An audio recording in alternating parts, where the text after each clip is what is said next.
ni tundu te tóor-tóor yi sax ca ni tundu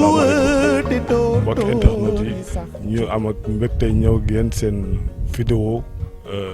tund bi dund si sa tund ñëw fii si Ngidj si projet suuf nga xam ne moom fi war a démarrer dans quelques mois projet bu am solo lool war a démarrer fii si avec le GIE Jolof ñu ànd si ak Tuuti Koundoul doon le responsable fii si Jolof Tuuti ñu ngi lay nuyu. waaw nuyu naa leen fay naa leen di leen remercier ci visite bi ngeen ñëw visiter ñu xool li ñuy def j'espère que ça va servir pour informer nos internautes ci li nga xam ne mooy projet bi ak lan moo ko yëkkati. Tuuti nga dikkal ñu si projet bi ñu gis ne ni mi ngi en chantier lan mooy contexte bu waral projet bi si ban contexte lan ko tabaxee. waaw projet bi ñu ngi ko tabaxee ci contexte boo xam ne ñun dañu ay immigré la ñu woon immigré la boo xam ne j'ai fait 30 ans en Italie bi ma gisee ne suñu boor bi li fi dox mooy mbay ak càmm ñu amoon opportunité présenter ay projet au niveau de la coopération italienne man ak sama ay xarit yoo xam ne ñu ngi ci benn ONG bu ñuy waxaat ARCS ñu woo ma ne ma ñun daal bu doon suñ soog a ñu présenter benn projet Sénégal. te comme yow gisoon nañ ne yaa ngi doon liggéey ci benn projet boo xam ne maa ngi ko présenté woon aux autorités en novembre 2015 ñu ne ma projet boobu daal bu ñu ko mën a réadapté ba présenté ko au niveau de la coopération italienne dana baax lool. maa leen amul problème on va essayer ñu présenté ko te xam nga projet moom boo koy présenté il faut d'abord étude des besoins bi ñu defee étude des besoins bi on avait un certain partenaire bu ñuy wax Mohamed Fall nekkoon GIE La Salam. taxawaay bu rafet wax dëgg yàlla am parce que man li ma nekk Italie lépp di bind projet bi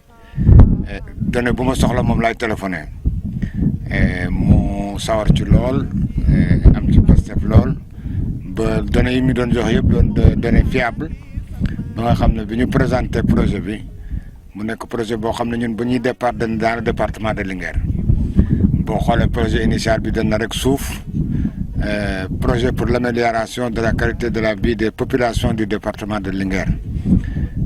On avait cité beaucoup de villes yoo xam ne presque 19 communes du département bi yëpp signalé woon nañu leen ma ne leen fu ñu ko ci def rek baax na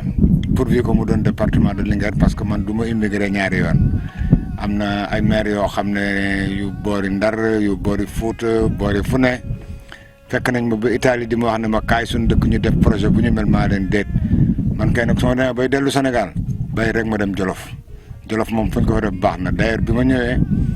dag du dooj bi lañ ko bëggoon a njëkk a def d'ailleurs loolu bokk na ci li nga xam ne moo yéexal progression projet bi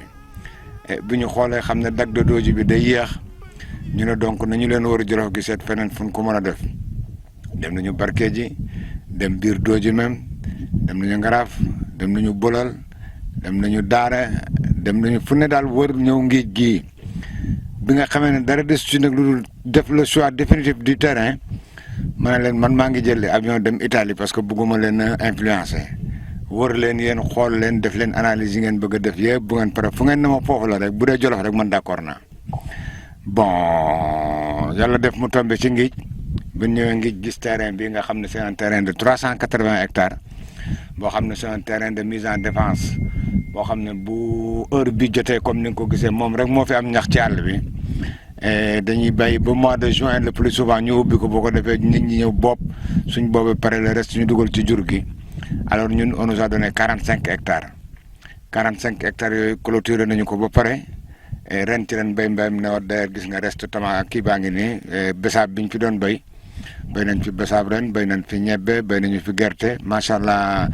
nawet bi taxu koo demee noonu waaye alhamdulilah am nañu ci dara moo tax ba tey ñu ngi fii ci tabax yi nga gis ni am na néegu gardien bi am na ñaari bureau am na laboratoire de transformation am na magasin gaa yaa ngi ci forage bi suñu gannaaw nii di liggéey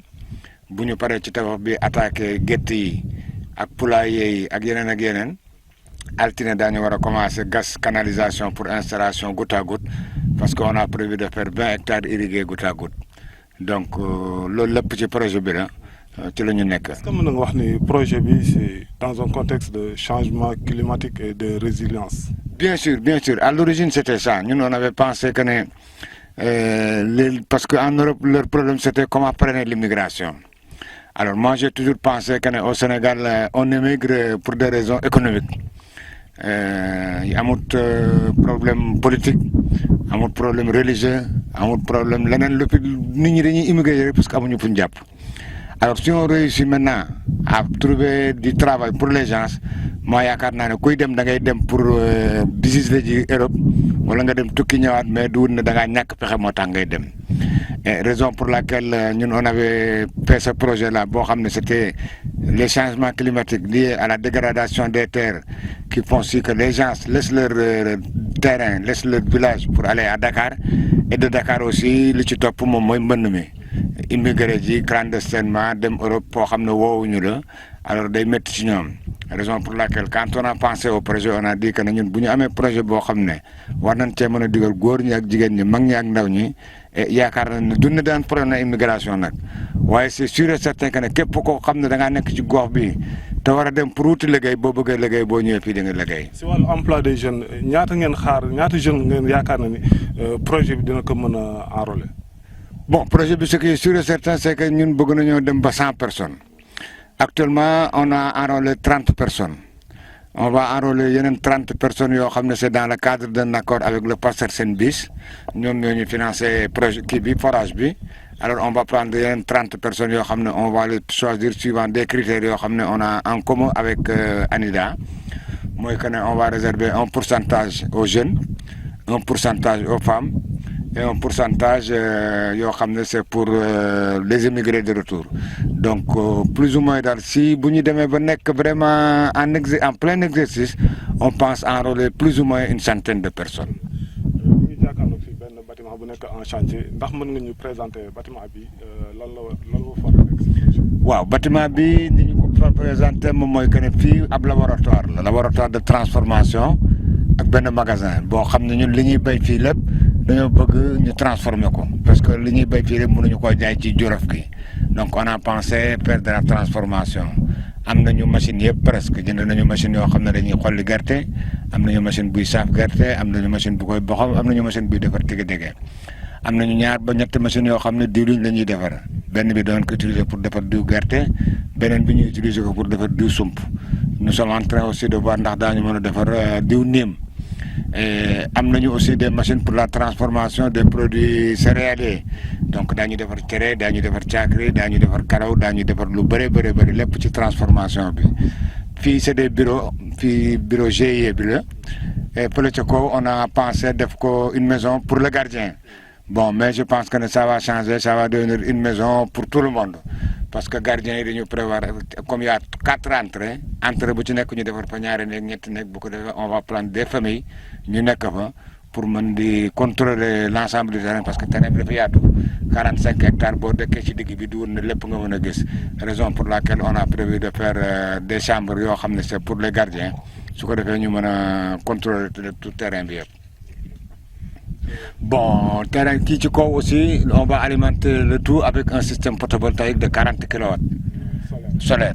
Alors on a prévu de faire un système solaire, mais donc le tout sera un système hybride parce que nous avons aussi un moteur, un groupe électrogène. Bon, comme ça va servir uniquement pour le soleil. Bon, mais l'eau c'est comme on a dit, dans de très rares cas, il n'y a que soleil. Peut-être donc ce qui fait qu'on a un système solaire de 40 kW qui va servir et pour la pompe du forage et pour l'illumination du terrain. Donc au cas où on a des problèmes de s'alimenter directement avec le photovoltaïque, c'est dans ce cas qu'on utilise le groupe électrogène. Voilà.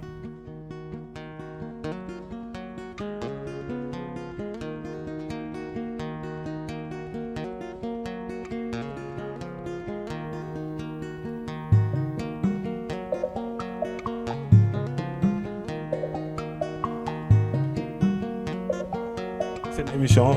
tund bi ci Jolof Live TV kon ñu continuer ak Tuuti Koundoul ginnaaw ba ñu présenté bâtiment bële fi ñu nekk nii moo war a fi leen war a def loger gétt gi maanaam xar yeeg nag yeeg fii leen war a nekk ndax mën na nga xam yan race lan moo fa war a ñëw. waaw d'accord fii bon comme ni nga ko gisee on a prévu ñu def fi gétt goo xam ne non seulement dafa am udd pour fas yi ak mbaam yi ay jur gu mag gi mais aussi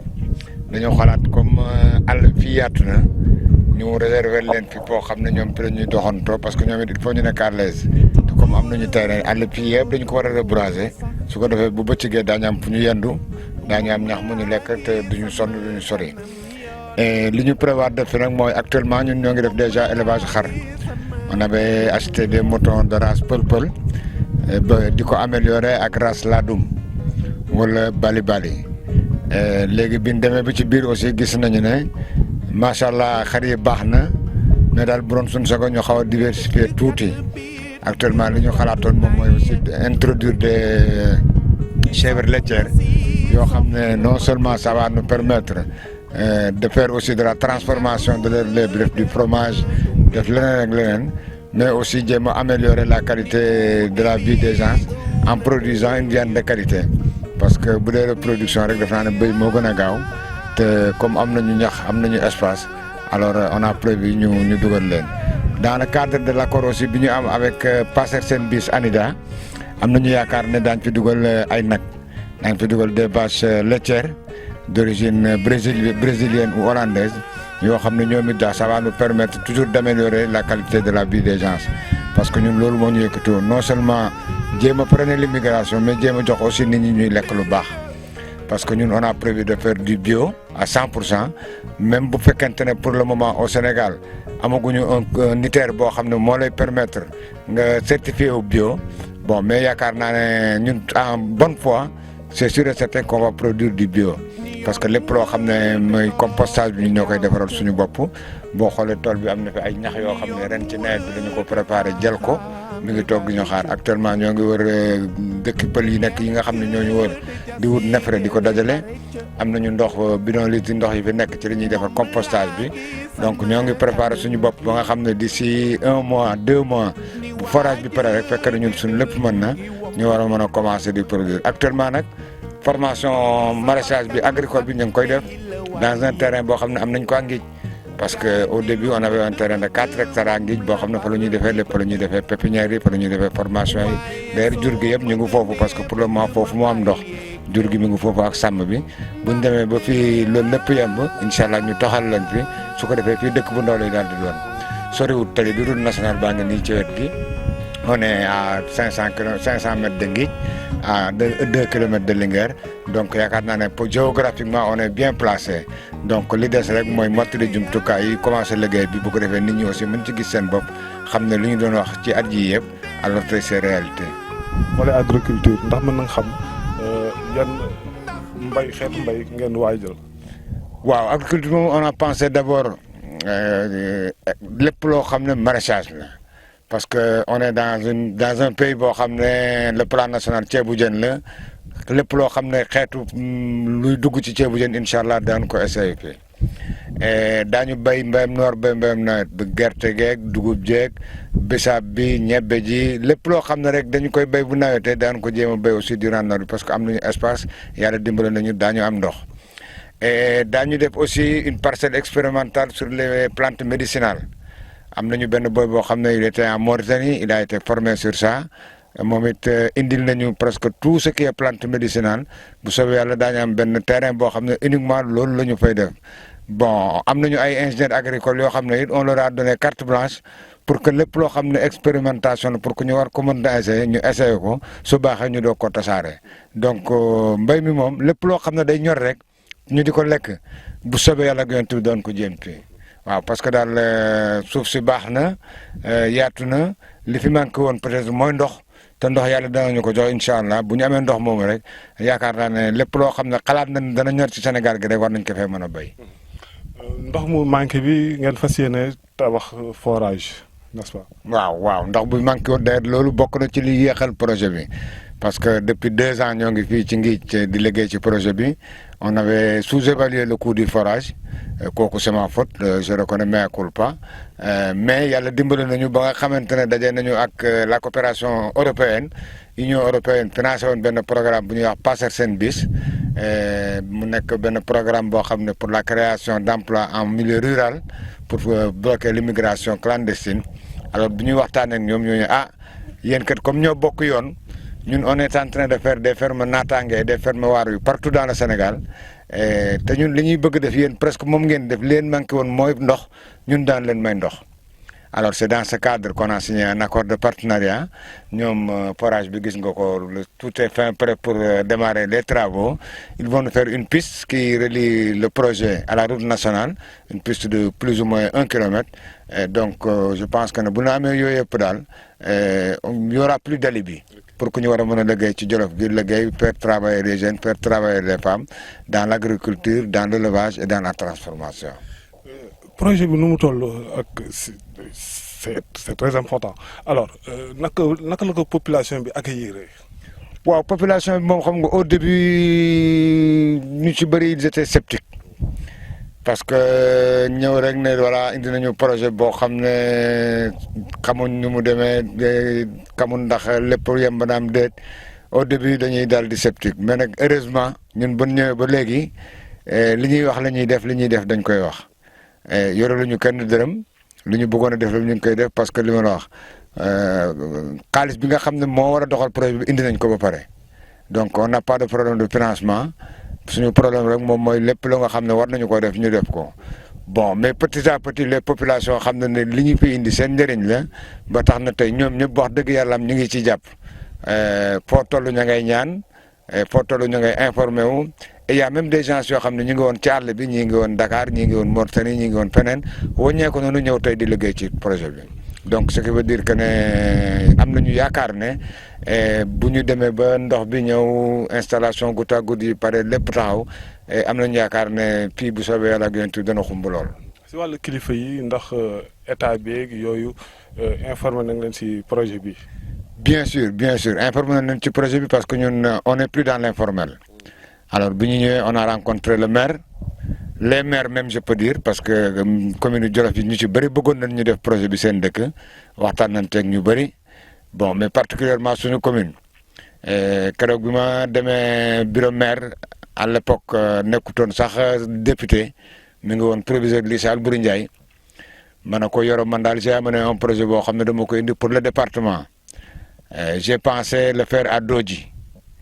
munuma grand daal yow foo ko def baax na waaye nag fàttali aussi que ne am nga commune bu ñuy wax commune de Warxoox boo ko defee foofu it baax na ma ne ko waaw mais comme man waxoon naa ak le maire Demba Ba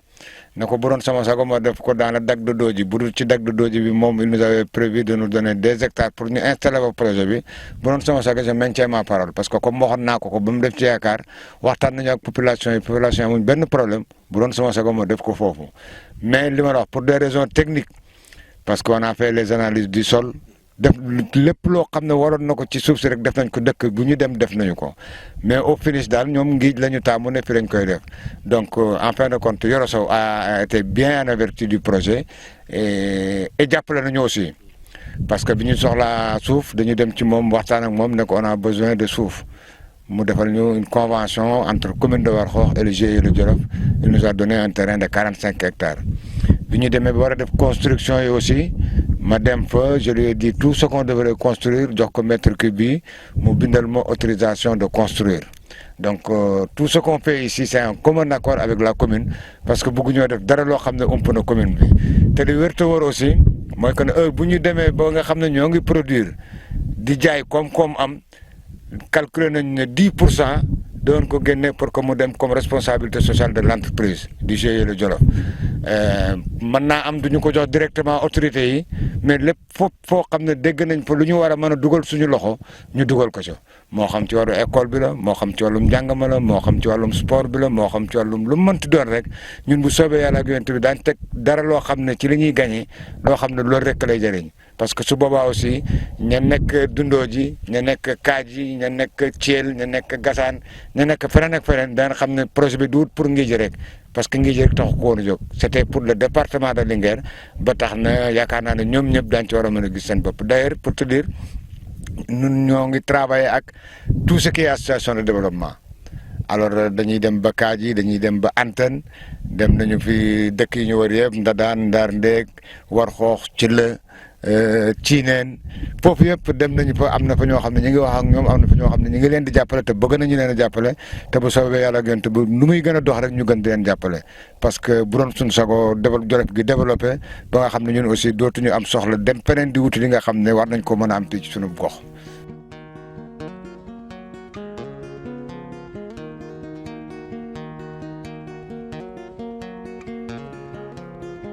seen émission tund bi si seen télévision en ligne DLTV mën ngeen ko suivre également si votre site d'information générale www.diasporaenligne.net mën ngeen ko suivre également seen page Facebook wala si YouTube Jolof Live TV ñuy wax ne ba léegi ñoo ngi si seen émission tund bi ànd si ak Tuuti Kundul sur le projet suuf nga xam ne fii lañ ko abrité fii si Ngidj Tuuti defe naa ne fii la ndox mi war a jógee maanaam forage bi fii bu soobee yàlla fii lañ ko war a gase. waaw forage bi fii la ñu ko war a gase d'ailleurs la machine installé nañu ko ba pare ay tube bu leen doon xaar mi ngi ci sunu gannaaw agsi na am naa yaakaar ne suba bu soobee yàlla si Touba bi dañ war a démarrer effectivement les travaux donc lii daal moom la ñu doon xaar. te am naa yaakaar ne bu ñu ko commencé ñoom bu ñu fi jógee ndoxam donc on peut être vraiment tranquille que ne au plus tard dans 2 mois le tout sera prêt pour que ñu war a mën a démarrer des activités du projet suuf waaw. pour que projet bi mise en œuvre bi il faut que forage bi su ndox bu génnee rek projet bi daal di tax. waaw xam nga ndox mi moom comme dañ ne agriculture élevage transformation agriculture da ci am solo lool. parce que mënoo béy te amuloo ndox bon actuellement li ñuy def lépp muy formation sur le maraîchage ñu ngi koy defee ci suñu terrain bi nga xam ne mi ngi Ngidj c'est un petit terrain de 4 hectares boo xam ne ci la ñuy def formation bi ci la ñuy defaree pépinière yi ci la ñuy jàngalee jigéen ñi nu ñuy defaree compost ci la leen di jàngalee nu ñuy jiyee nu ñuy suuxatee plante yi nan la ñuy def ba répliquer ko désherbage bi. création même pesticide yoo xam ne ñun ñoo ko defaral suñu bopp à travers le Nîmes et à travers d'autres produits yoo xam ne c'est naturel ñu defar ko ci loolu lépp am njàngale moo xam ne ña ngi koy jàngee ca tool boobu ce qui fait que on est fin prêt pour ñëw fii li ñu bëgg daal mooy bu ndox mi génnee fekk ñu defar suñuy installation goutte à goutte système solaire bi pare ñu yor groupe électrogène dara des ci luur gars yi acci leen nañ taxaw bu ñëwee fii rek dañoo war a commencer y a plus de temps à perdre parce que vraiment on a beaucoup attendu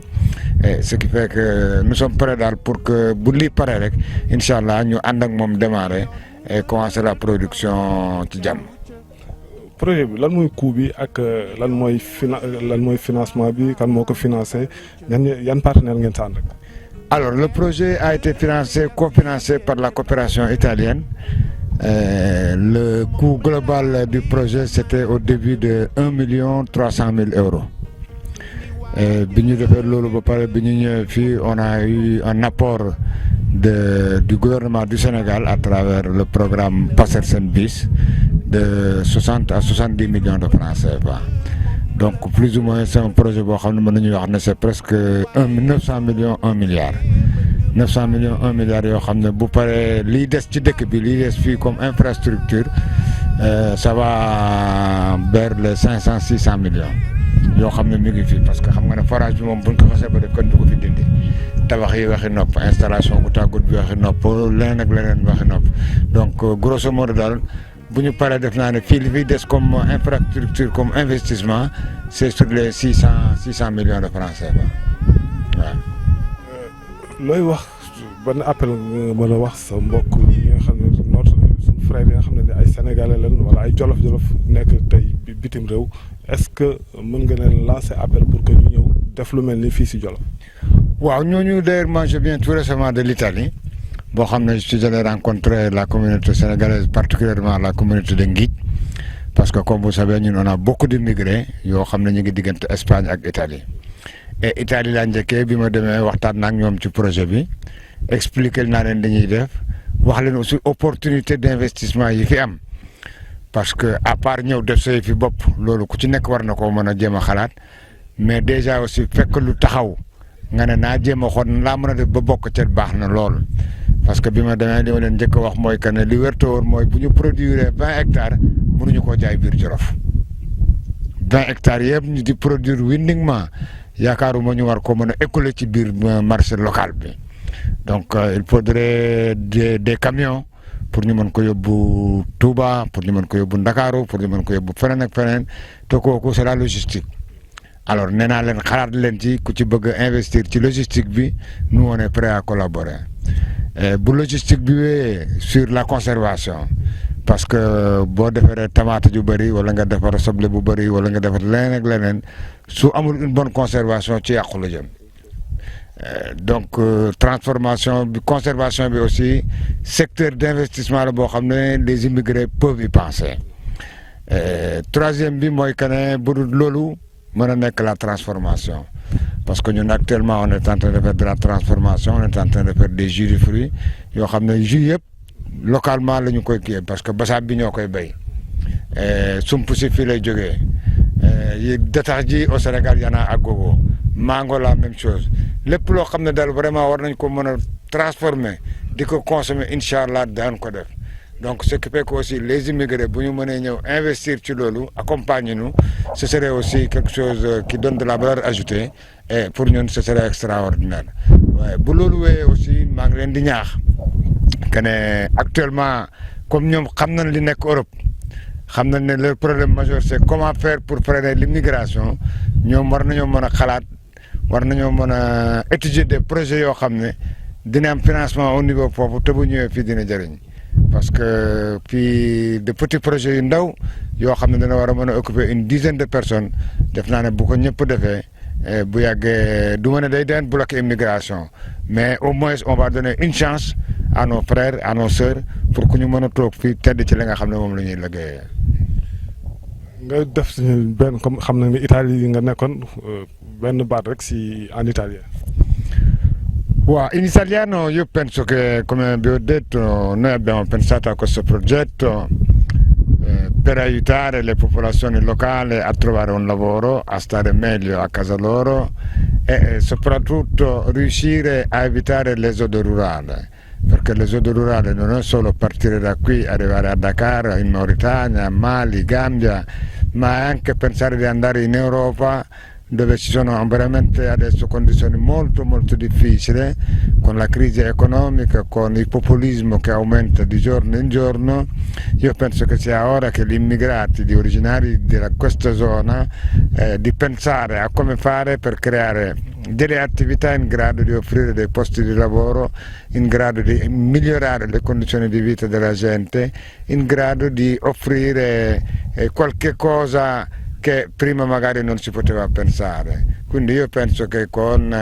le opportunità di finanziamento che ci sono sia in Europa che in Senegal, perché anche in Senegal in questo momento c'è il programma Place Prix Pasped che sta facendo il giro del mondo per informare gli immigrati delle opportunità, e io credo che dovremmo essere in grado di captare quei soldi e di poterli investire qui all'Inguer, nel Dipartimento, nella regione, per poter migliorare le condizioni di vita della nostra gente.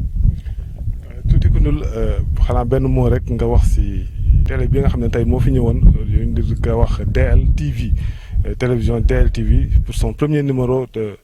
reportage sur terrain tund bi. Waaw loolu moom xewal la parce que vraiment maa ngi leen ci gërëm bu baax a baax le fait que ngeen xalaat projet suuf pour ñëw def seen première émission. maa ngi ñaan yàlla ñi nga xam ne suñ projet bi mi ngi koy avancé yàlla na ko seen transmission bi avancé ba fépp fu diaspora bi nekk fépp fu Modou yi nekk di suivre émission bi di am information yi nga xam ne moom la ñu bëgg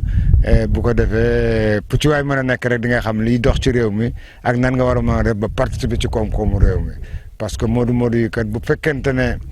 li ñuy envoyé lépp ci lekk ak naan lay dem moi je pense que ñun notre projet était né pour que ñoom li ñuy yóbbante pour que nit ñi di ci lekk di ci naan di ci fay ay njàng wala di ci fay courant kër loolu ñu war cee mën a tànqas tout soo xam ne ci investissement lay dem parce que boo ko seetloo li ñuy yóbbante lépp ça va dans le social wala bokk ci investir le plus souvent da ngay jox sa nijaay wala nga jox sa mag wala nga jox sa rak wala nga jox sa doomu nijaay su ko lekkee doo ci mën dara. alors que comme ñun on est plus dans l'informel li ñu nekk lépp ay kayit la man am naa yaakaar ne ku ci ñëw toog ak ñun wax ak ñun xool li nga xam ne moom moo la intéressé nga investir ca jël say kayit yóbbaale boo liggéey boo ci gisul loo neex bu yoon am na. parce que ñun li ñuy def nii xooluñu ci mbokk xooluñu ci xarit xooluñu ci lenn li ñu xool rek mooy avancement liggéey produire pour que ñëpp gis ci seen bopp képp koo xam ne da ngaa nar a ñëw pour yàq bokkuloo képp koo xam ne da ngaa nar a ñëw ay dina yoon tuuti sama jarbaat la tuuti sama doomu nijaay la tuuti sama bàjjen la te liggéeyoo la nga war a liggéey doo am la nga war a am. donc Modou yi aussi c'est le même rapport bu ñu bëgg a am ak ñoom képp koo xam ne ñëw nga boo ci dugalee sa dërëm boo liggéey dërëm boo jóor la sa 15 ñu yokkal la ko ci mu doon sa intérêt te lu wër te wër mooy que ne defuñu lii rek pour caaxaan dañu ko def pour que abada daay man defet mu nekk fi parce que man mi lijjanti lii ba indi ko fi ala kulli yàlla damay dee bàyyi ko fi mais bu doon sama sago boo liggéey dans 100 ans ku ñëw da nga ne lii kat tuuti kundu la ko fi defoon bon loolu rek doy na mu doon loo xam ne day continuer boo liggéey ku ne mën cee gis sa bopp boo liggéey ku ne mën a jéem a def daal lii kat comme ay nit ko fi defoon may it bu ma ñëwee dama ko jéem a yokk mais du ma ko jéem a wàññi. merci Titu ñu ngi lay jaajëfal bu baax a baax. jërëjëf bonne chance bon travail yal na yàlla ànd ak yéen ci li ngeen di liggéey def ci barke ba ngeen dellusiwaat fi fekk ñuy produire di transformer fekk fi yëpp sopparñu ko su boobaa incha allah dina ma neex lool ma accueillir leen waat. Merci Titu Koundoul. Vous pouvez suivre sur le site d'information générale www.diasporaenligne.net. Vous pouvez nous suivre également sur la page Facebook Jolof Live TV ou sur YouTube. jërë ngeen jëf mbokk yi ñuy doon suivre ba beneen